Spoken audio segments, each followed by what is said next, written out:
성경에서 우리 인생의 모습과 가장 많이 닮은 두 명의 인물을 꼽으라면 단연 야곱과 다윗입니다.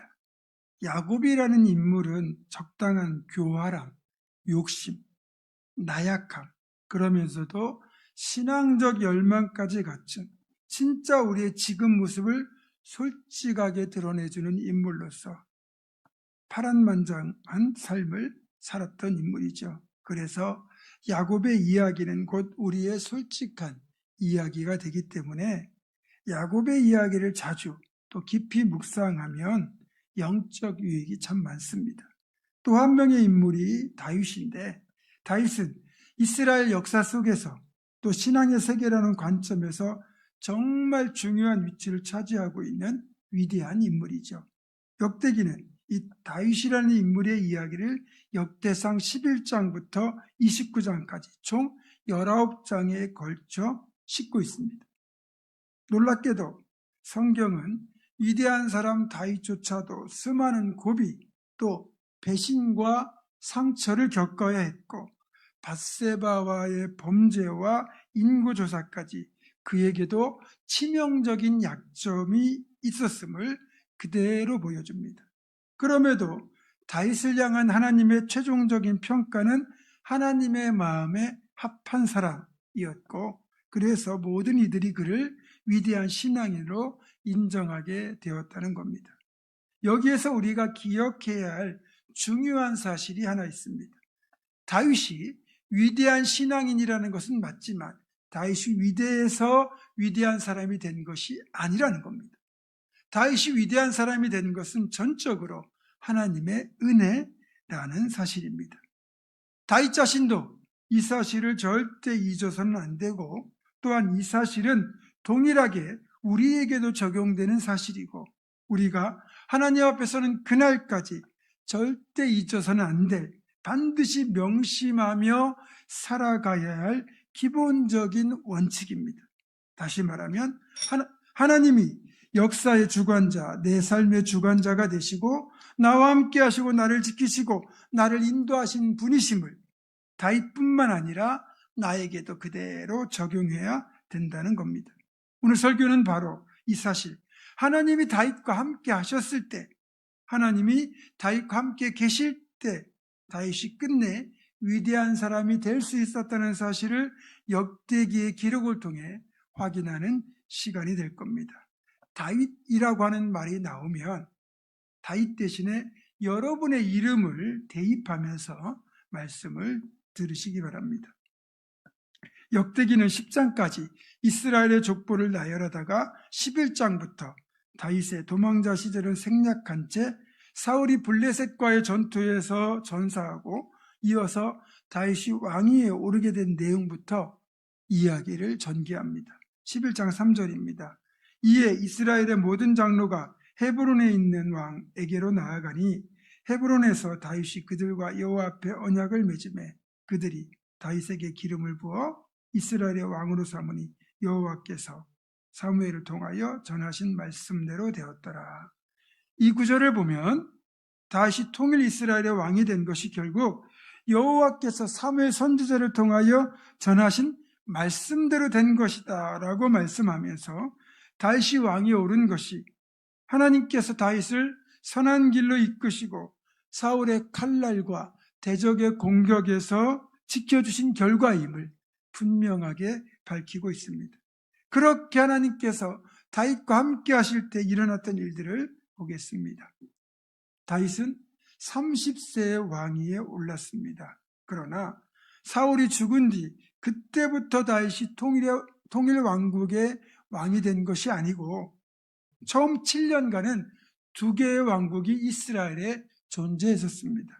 북쪽인 마하나임에서는 사울왕의 투종 세력들이 사울의 아들인 이스보셋을 왕으로 추대해서 왕국을 유지하고 있었고, 남쪽에서는 유다 지파가 중심이 되어 다윗을 왕으로 추대하여 왕국을 만들어서 7년 동안은 그렇게 두 개의 왕국이 존재한 상태였습니다. 이 두 왕국이 서로의 존재를 인정했겠습니까? 아니죠. 각각 자기들의 정통성을 가지고 있다고 주장하면서 두 왕국 사이에 이스라엘 전체를 차지하기 위한 싸움이 계속 있었습니다. 그러나 시간이 갈수록 다윗 왕국이 점점 강해져서 결국 이스보셋의 왕국이 다윗 왕국으로 흡수 통일되면서 드디어 통일 왕국을 이루게 되죠. 하나님이 다윗을 강하게 하셨기 때문에 가능했던 결과입니다. 이후 다윗이 통일 왕국 이스라엘의 왕이 된 뒤 다윗 왕국이 점점 더 강성해지는데 그 비결 역시 만군의 여호와께서 다윗과 함께 계셨기 때문이라고 설명하죠. 오늘 본문입니다. 만군의 여호와께서 함께 계시니 다윗이 점점 강성하여 가니라. 아멘.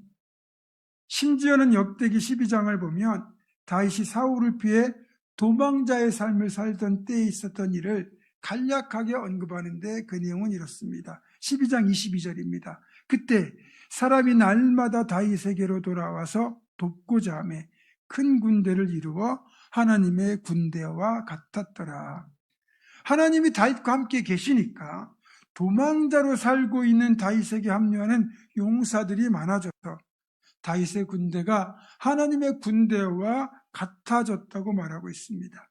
여러분, 미래가 불투명한 도망자의 삶을 사는 사람에게 자기 인생을 맡기는 사람이 있겠습니까? 그런데 그런 사람이 많다는 건 무슨 뜻이겠습니까? 하나님이 그렇게 하셨다는 거예요.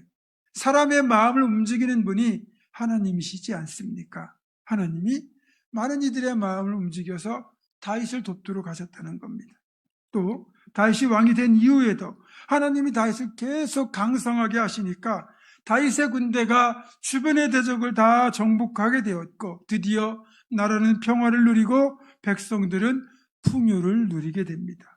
다윗은 그 기간에 백향목으로 궁전을 건축하기까지 합니다. 그때 했던 다윗의 고백입니다. 역대상 14장 2절입니다. 다윗이 여호와께서 자기를 이스라엘의 왕으로 삼으신 줄을 깨달았으니 이는 그의 백성 이스라엘을 위하여 그의 나라가 높이 들림을 받았음을 알미였더라. 아멘. 또 이어서 이렇게 하나님의 행하심을 기록하고 있어요. 14장 17절입니다. 다윗의 명성이 온 세상에 퍼졌고 여호와께서 모든 이방 민족으로 그를 두려워하게 하셨더라. 아멘.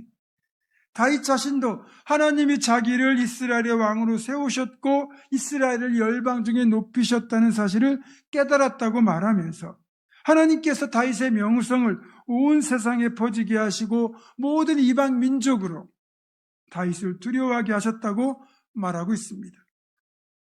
하나님께서 다윗과 함께 하실 때 일어난 일들입니다. 다윗에 대한 역대기의 마지막 평가입니다. 역대상 29장 26절에서 28절입니다. 이새의 아들 다윗이 온 이스라엘의 왕이 되어 이스라엘을 다스린 기간은 40년이라 헤브론에서 7년간 다스렸고 예루살렘에서 33년을 다스렸더라.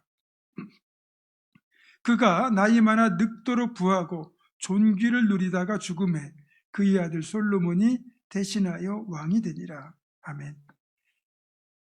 다윗이 나이 많아 늙도록 부하고 존귀를 누리다가 죽었다라고 기록되어 있죠. 여러분, 이런 복이 어디 있습니까? 다윗 당시 평균 수명이 40세입니다. 그런 시대에 40년간 왕위에 있다가 70세의 나이에 하늘의 부름을 받기까지 부와 존귀를 풍성하게 누렸던 축복의 주인공이 바로 다윗이었습니다. 멋진 인생 아닙니까? 우리도 죽는 날까지 부와 존귀와 평안을 풍성하게 누리다가 하늘의 부르심을 받는다면 이보다 복된 인생이 어디 있겠습니까? 다윗이 바로 그런 인생을 살았다. 그 이유가 하나님께서 함께 계셨기 때문에 그렇게 되었다고 분명히 말하고 있습니다. 이제 하나님이 다윗을 위하여 행하신 대표적인 두 가지 기가 막힌 일들을 보겠습니다. 다윗이 도망자 시절 사울의 군대에 의해서 포위된 적이 있습니다. 꼼짝없이 붙잡힐 상황이었는데 그 상황에서 다윗을 구하기 위하여 달려올 군대가 있을까요? 도움의 손길이 있을까요? 전혀 없습니다. 그런데 하나님이 다윗을 구하기 위하여 동원한 군대가 있습니다. 바로 대적인 블레셋 군대였습니다. 다윗을 잡기 위한 포위망이 좁혀지고 드디어 다윗이 도망칠 곳이 없는 상황이 되었을 때, 하필 그때 사울에게 전령이 도착해서 블레셋이 이스라엘을 침공했다는 소식을 알립니다. 아무리 다윗이 밉다고 해도 사울은 지금 이스라엘의 왕 아니겠습니까? 따라서 한 나라의 왕이 적군의 침공 소식을 들으면 적군부터 막아야 되잖아요. 어쩔 수 없이 타잡은 다윗을 포기하고 그렇게 블레셋을 막기 위하여 군대를 돌리면서 사울이 했던 말이 바로 셀라 하마 느곳입니다. 이 말의 뜻은 분리하는 바위라는 뜻인데, 사울의 입장에서는 이 바위 언덕을 사이에 두고 다윗을 포기하고 돌아가야만 하는 이 아쉬움, 하나님께서 자신과 다윗을 분리하셨다, 그런 아쉬움을 담은 말이었죠. 하지만 다윗 입장에서는 하나님께서 자기를 구원하기 위하여 사울과 나를 분리하는 바위라는 뜻이 되지요. 기가 막힌 구원의 손길입니다. 다윗을 구원하기 위하여 대적을 일으켜서 침공케 하시는 하나님의 손길, 놀랍지 않습니까? 또 하나의 사건이 있는데, 다시 역시 도망자로 살던 마지막 시기, 이제 사울을 피해서 아예 이제 블레셋의 가드라고 하는 성읍의 이제 왕이었던 아기스에게 망명을 해서 살게 되었고, 그때 아기스가 다윗과 그를 따른 이들에게 살 수 있도록 성읍을 하나 내어주는데, 그게 바로 시글락이라고 하는 성읍이죠. 이 시글락에 살고 있을 때 하필이면 블레셋과 이스라엘과 블레셋 사이에 대대적인 전쟁이 벌어지게 됩니다. 지금 다윗은 블레셋의 이 가드 왕에게 망명해서 신세를 지고 있는 상황이니까 평소라면 블레셋 편에 서서 싸우는 게 맞지만, 하필이면 지금 상대가 고국 동족 이스라엘입니다.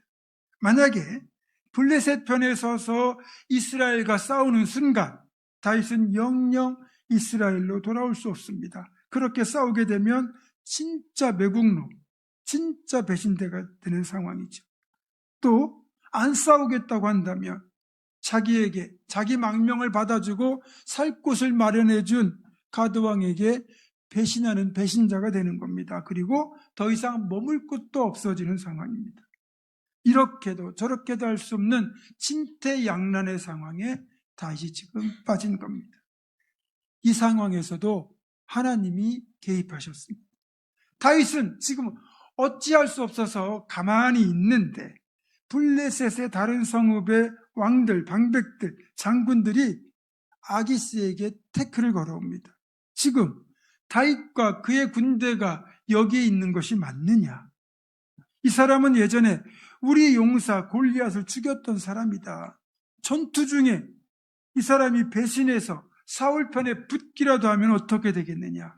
당장 다윗을 돌려보내라. 그렇지 않으면 우리가 돌아가겠다. 이런 완강한 반대에 부딪힌 가드왕 아기스는 결국 다윗에게 거듭 미안하다고 사과하면서 다윗을 돌려보냅니다. 여러분, 놀랍지 않습니까? 다윗을 이스라엘의 배신자로 만들지도 않고 가드왕 아기스의 배신자로 만들지도 않고 이 전쟁터에서 빼내지 않으십니까? 이런 절묘한 해결책을 만들어내실 수 있는 분은 오직 하나님 한 분밖에 없습니다. 다윗은 시편 40편에서 이런 고백을 합니다. 시편 40편 2절입니다. 나를 기가 막힐 웅덩이와 수렁에서 끌어올리시고 내 발을 반석 위에 두사 내 걸음을 견고하게 하셨도다. 아멘. 여러분, 우리 인생은요, 내 실수, 내 판단 잘못 때문에 이럴 수도 저럴 수도 없는 그런 지경에 빠질 때가 있습니다. 수렁이죠. 깊은 웅덩이죠. 근데 하나님께 기도하고 하나님이 나와 함께 하시면 하나님의 방법으로 기가 막히게 해결해 주십니다. 그래서 하나님이 나와 함께 하시는 게 엄청난 축복이라는 거죠. 그리고 아무리 뛰어난 용사, 전략가, 지략가, 군대라 할지라도 모든 전투에서 다 승리할 수는 없습니다. 그러나 적어도 성경의 기록만 놓고 보면 다윗은 전투에서 패배한 적이 없습니다. 18장 6절과 13절입니다. 다윗이 어디로 가든지 여호와께서 이기게 하시니라. 아멘. 하나님이 다윗이 참가한 모든 전쟁, 모든 전투를 친히 이끄시고 다윗에게 승리를 주셨다는 겁니다. 다윗도 이런 사실을 알고 있었고 자기와 함께 하시는 하나님을 의지하여 전투에 늘 힘했다고 고백하죠. 사무엘하 22장 30절입니다. 내가 주를 의뢰하고 적진으로 달리며 내 하나님을 의지하고 성벽을 뛰어넘나이다. 아멘. 여러분, 이 고백이 얼마나 대단한 고백인가 하는 것이요. 전투에서 가장 위험한 순간이 적진으로 달릴 때입니다. 또 적이 진치고 있는 적의 성벽을 뛰어넘을 때입니다. 이때가 가장 위험합니다. 그런데 다윗은 오직 하나님을 의뢰하여 적진으로 달리고 하나님을 의지하여 적군이 가득한 성벽을 뛰어넘었다고 말하고 있습니다. 가장 위험한 순간조차도 하나님이 날 지키실 것을 믿었기에 가능한 일입니다. 다윗은 시편 20편 7절에서 이런 고백을 하지요. 어떤 사람은 병거, 어떤 사람은 말을 의지하나 우리는 여호와 우리 하나님의 이름을 자랑하리로다. 아멘. 이 고백은 쉽게 말하면 이런 뜻입니다. 다른 사람들은 말이나 병거 같은 강력한 무기와 힘을 의지하지만 나는 오직 능력의 하나님을 붙들고 나아갈 것이다. 이런 하나님의 은혜, 전적인 은혜를 입었기에 다윗이 다윗 될 수 있었던 것이고 오늘 본문은 단 한 줄로 그 사실을 명백하게 밝히고 있는 겁니다. 만군의 여호와께서 함께 계시니 다윗이 점점 강성하여 가니라. 아멘. 제가 당황하게 다윗의 이야기를 계속하는 것은 하나님이 이렇게 다윗과 함께 계셨던 것처럼 그래서 다윗의 삶이 결국 고난과 위기를 넘고 복되고 평안하고 풍성한 삶이 된 것처럼 하나님이 동일하게 우리와도 함께 계신다는 사실을 강조하기 위함입니다. 물론 반대의 경우도 성립합니다. 우리가 아무리 열심히 살고 아무리 열심히 노력하고 아무리 조심해도 하나님께서 함께하지 않으면 그 모든 수고가 헛될 수 있다는 거죠. 시편 127편 1절입니다. 여호와께서 집을 세우지 아니하시면 세우는 자의 수고가 헛되며 여호와께서 성을 지키지 아니하시면 파수꾼의 깨어 있음이 헛되도다. 아멘. 지금은 유명한 관광지가 되어 있는 이탈리아 남부에 있는 폼페이라는 옛 도시가 있습니다. 폼페이는 주 79년, 그러니까 약 2000년 전 인근에 있는 베수비오 화산의 폭발로 인해 화산재로 덮여 멸망한 도시입니다. 폼페이는 당시 최강대국 로마 제국의 부유층과 귀족들이 가장 선호하는 최고의 휴양 도시였습니다. 그러니까 폼페이에 거하는 사람들은 물질이나 권력이나 그 어떤 것도 아쉬울 것이 없던 사람들이었다는 뜻이죠. 그들이 철석같이 믿었던 로마 제국의 군대와 자신들의 권력과 물질이 자신들에게 영원한 쾌락과 안전과 여가를 보장할 것이라고 여기고 믿었던 그 폼페이에서 그들은 화산 폭발 하나로 허망하게 죽어 멸망하고 말았습니다. 하나님이 지켜주지 않으면 우리의 어떤 노력도 물거품이 될 수 있습니다. 지금도 하나님께서 지진이나 쓰나미 한 번만 일으켜도 우리는 속수무책으로 당할 수밖에 없습니다. 그렇습니다. 여호와께서 지키지 아니하시면 그 어떤 것도 우리를 지켜주지 못합니다. 여호와께서 집을 지켜주지 않으면 집을 세우는 자의 수고가 헛되고 여호와께서 성을 지키지 않으시면 파수꾼의 깨어있음이 헛되다는 것을 늘 기억해야 됩니다. 여기에서 가장 중요한 것은 여호와께서 함께 하시는 여부입니다. 제가 성경에서 가장 좋아하는 단어 중에 하나가 바로 임마누엘, 하나님이 함께 하신다는 겁니다. 하나님이 나와 함께 하시면 두려울 것이 전혀 없습니다. 이 사실을 가장 잘 알려주는 말씀이 시편 23편이죠. 시편 23편 3절입니다. 함께 읽겠습니다. 시작. 내가 사망의 음침한 골짜기로 다닐지라도 해를 두려워하지 않을 것은 주께서 나와 함께 하심이라. 아멘. 제가 60평생을 살아오면서 물론 저보다 20년, 30년을 더 사신 분들도 계시지만 내 나름대로는 사망의 음침한 골짜기와도 같은 고비를 여러 번 만났고 그 시간이 참 힘들었지만 돌아보면 하나님의 기가 막힌 구원의 손길, 나와 함께 하시는 하나님의 은혜가 있었기에 그 고비를 잘 통과하여 여기까지 올 수 있었다는 사실을 새삼 깨닫습니다. 정리해 보겠습니다. 임마누엘 하나님이 다윗과만 함께 하시겠습니까? 목사만 함께 하시겠습니까? 장로님, 권사님하고만 함께 하시겠습니까? 그렇지 않습니다. 우리 모두와 함께 하십니다. 그것도 때와 장소와 상황을 뛰어넘어 모든 시간, 모든 장소, 모든 상황 속에서 우리와 함께하고 계십니다. 우리가 있는 모든 곳, 우리가 가는 모든 곳, 내가 하는 모든 일 속에 하나님이 함께하고 계십니다. 더 나아가 이런 은혜로 지금 내가 있고 우리가 있고 한국이 있는 겁니다. 이번에 케냐를 방문하면서 세상, 우리 대한민국이 얼마나 잘 사는 선진국인가 하는 사실을 절감했습니다. 물론 그렇게 되기까지 우리 부모님 세대가 정말 열심히 살았죠. 이른 새벽부터 늦은 밤까지 일하고 자녀들을 공부시키고 그렇게 노력했습니다. 그런데 보니까 케냐 사람들도 열심히 살아요. 열심히 노력합니다. 공부도 열심히 시킵니다. 그런데도 그들은 이 가난의 굴레를 좀채 벗어나지 못하고 있습니다. 케냐뿐만 아니라 지구상에 있는 대다수의 나라가 동일한 상황입니다. 그 이유는 후진국에서 중진국, 중진국에서 선진국으로 올라가는 두 개의 사다리가 다 사라졌기 때문입니다. 감사하게도 우리 대한민국은 이 두 개의 사다리를 다 타고 위로 올라왔습니다. 이는 우리 하나님께서 우리 민족에게 특별한 은총을 베푸셨기 때문입니다. 우리 대한민국은 자원도 부족해요. 특별히 분단이라고 하는 치명적인 상황은 늘 우리를 위험과 긴장에 빠뜨리는 요소입니다. 그런데 이런 모든 것들, 이런 치명적인 약점 때문에 오히려 우리가 더 잘 살게 되는 기가 막힌 일이 일어났습니다. 이것이 어찌 사람의 힘으로 가능한 것이겠습니까? 제가 볼 때는 전적으로 하나님의 은혜입니다. 우리 민족에게 하나님이 특별한 은총을 베푸셨기 때문입니다.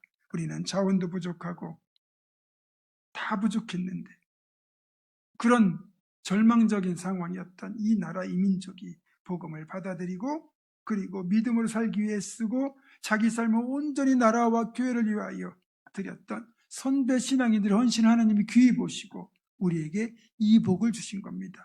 그래서 우리가 이제는 이 역할을 이어가야 되는 거죠. 오늘이 2026년 6월의 마지막 주일입니다. 어느덧 2026년도 상반기가 끝나가고 있습니다. 여기까지 오는 동안 임마누엘, 에베네셀의 하나님의 손길이 있었습니다. 하나님의 동행보호 인도하심이 있었습니다. 그래서 지금 우리가 있을 수 있는 겁니다. 이 사실을 기억하며 또 이 사실을 감사하며 하반기에도 동일한 은혜를 소망하며 이 시간 나와 함께 하신 하나님만 붙들고 살아가겠다는 결단이 있기를 소망합니다. 그리고 그 결단대로 하반기를 살아가는 우리가 되기를 주님의 이름으로 축원합니다. 기도하겠습니다. 늘 임마누엘 우리와 함께 하신 하나님, 지난 상반기를 지켜주시고 인도하심을 감사하며 하반기에도 동일한 은혜를 소망하며 늘 하나님과 함께 걸어가는 우리가 되게 하여 주옵소서. 주 예수 그리스도의 이름으로 기도드립니다. 아멘.